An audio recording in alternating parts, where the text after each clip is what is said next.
Hello everyone, welcome to Nanstar academy. तो इस बार second attempt में क्या है कि जेई मेंस का जो सेकंड अटेम्प्ट है इसमें बच्चे पढ़ने से ज़्यादा जेई एनटीए की तरफ ज़्यादा फोकस कर रहे हैं। ठीक है, तो उनका फोकस किस चीज़ पे है कि इस बार उनसे एड्रेस प्रूफ मांग लिया, करंट एड्रेस का अलग देना है, आपको परमानेंट का अलग देना है। ये चीज़ पता नहीं एनटीए क्यों लेके आ रहा है, अभी तक नहीं समझ में आ रहा है। उनके बोलने से तो बताया जा रहा है कि वो इसलिए कर रहे हैं कि जिसलिए कि बच्चों को उनके नियरेस्ट सेंटर दिए जा सकें जहाँ पे वो रह रहे हैं। ठीक है, ये चीज़ हमने तब सेंटर उस टाइम क्या है कि फॉर्म भरते हैं तो आप करंट एड्रेस और परमानेंट एड्रेस दोनों के ऑप्शन आते हैं। ठीक है, तो अब जिन लोगों का एड्रेस सेम है परमानेंट और करंट, उनके लिए तो कोई प्रॉब्लम नहीं होने वाला है क्योंकि उनके पास वहाँ के एड्रेस प्रूफ है, उनके पास आधार कार्ड भी वो दोनों जगह डाल देंगे सेम, तो उनका चल जाएगा। लेकिन दिक्कत उनको है जिनका एड्रेस प्रूफ उनके पास नहीं है और वो रहते किसी अलग लोकेशन पे और उनका परमानेंट एड्रेस कहीं और है। तो उनके लिए दिक्कत ये है कि उनके पास अब ये चीज़ उन्होंने अब आके बोली है, पहले से तो पता नहीं था, फर्स्ट अटेम्प्ट में उन्होंने ले लिया, जैसा हमने एड्रेस डाला था उसको सबमिट कर लिया। इस बार क्या है, उन्होंने बोला है कि जो एड्रेस आपने दिया है हमें उसका प्रूफ भी चाहिए। ठीक है, अदरवाइज वो क्या अनफेयर माना जाएगा। तो यूएफएम का सीन इस बार ला दिया गया है, जैसा कि मैंने आपको पिछले वीडियो में भी बताया था। लेकिन आपको उन सब चीज़ों की टेंशन नहीं लेनी है, ये कोई इतना बड़ा इश्यू नहीं है क्योंकि एडमिशन टाइम पे सब चीज़ें वो एकदम क्लियर होती जाती हैं और आपके सारे डॉक्यूमेंट्स फिर से लगते हैं। ठीक है, एडमिशन टाइम पे सब चीज़ की फिर से रिक्वायर पड़ती है। लेकिन हम लोगों को बस दिक्कत इतनी सी है कहीं ऐसा ना हो कि हमारा जो एप्लीकेशन फॉर्म है वो रिजेक्ट कर दिया जाए।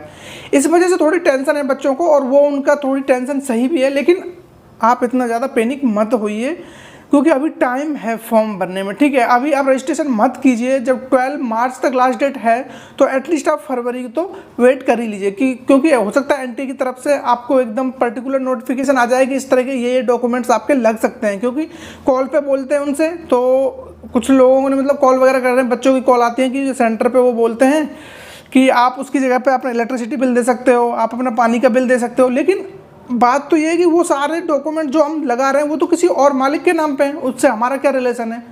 तो यहाँ पे आके थोड़ी प्रॉब्लम क्रिएट होती है। और उन्होंने यहाँ तक भी बोला है कॉल पे जब बात करते हैं तो एग्जैक्ट लिखित में तो नहीं दिया कि आप एक लेटर पैड पे भी सारी कंडीशंस लिख कर कि हम यहाँ के रहने वाले हैं और ये सब चीज़ें हैं और यहाँ पे हम पढ़ाई कर रहे हैं इतने दिनों से, सब चीज़ें लिख कर आप अपने साइन करा लो और जो भी मालिक है उनसे साइन करा के, ठीक है, उनका कॉन्टैक्ट नंबर वगैरह डाल के आप वहाँ पे अटैच कर सकते हो विद अपना रजिस्ट्रेशन नंबर। ठीक है, वो भी एक तरीका है। लेकिन अभी तब तक हम इसको एग्जैक्ट नहीं मानेंगे जब तक कि एनटीए खुद इस चीज़ को हमें ऑफिशियली ना बता दे, क्योंकि तब तक ये करना सही नहीं है। तब तक के लिए यही है कि आपको वेट करना होगा प्रॉपर और थोड़ा वेट कर लीजिए क्योंकि हम मार्च में भी भरना स्टार्ट करेंगे, मार्च में भी रजिस्ट्रेशन करेंगे, तब भी कोई दिक्कत आने वाली नहीं है। आप फॉर्म पहले फिलअप कर दो या बाद में कर दो, ये इससे कोई ज़्यादा अंतर नहीं आता है। ठीक है, कोई भी अंतर नहीं पड़ने वाला है। और हाँ, एक चीज़ और, जिन लोगों का रजिस्ट्रेशन ऑलरेडी हुआ पड़ा है प्रीवियस वाला, ठीक है, उसी में ही जाके आपको रजिस्टर करना है क्योंकि एनटीए ने क्लियर बोला हुआ है कि आपको न्यू रजिस्ट्रेशन नहीं करना है। कुछ बच्चे सोच रहे होंगे ना कि हम इस बार क्या करते हैं, उस बार हमने अलग अलग एड्रेस डाल दिए थे, परमानेंट एड्रेस अलग था और करंट एड्रेस अलग था। इस बार क्या करते हैं कि नया फॉर्म भर देते हैं और उस दोनों में हम सेम एड्रेस डाल देते हैं।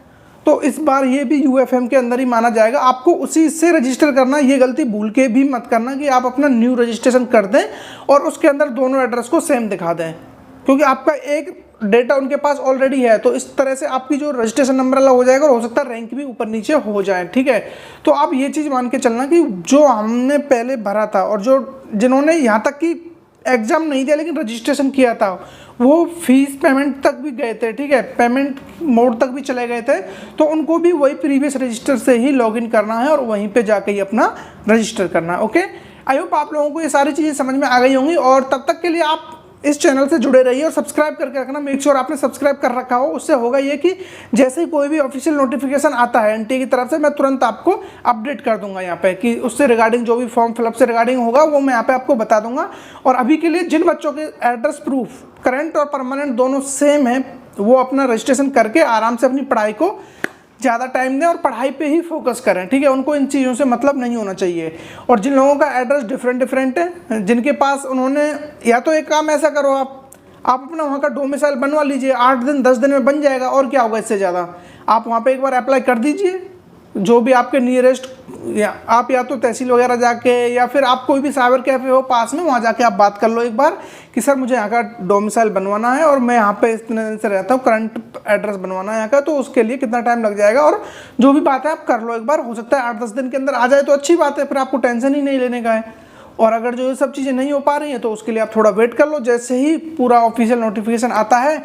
और मैं एनटीए से भी रिक्वेस्ट करता हूँ कि प्लीज़ आप जल्दी से जल्दी, बच्चों को इतना पैनिक में मत डालें, ठीक है। उनको जितना हो सके आप प्लीज़ सॉर्ट आउट कर दीजिए, बता दीजिए कि आप एग्जैक्ट ये चीज़ें डाल सकते हो।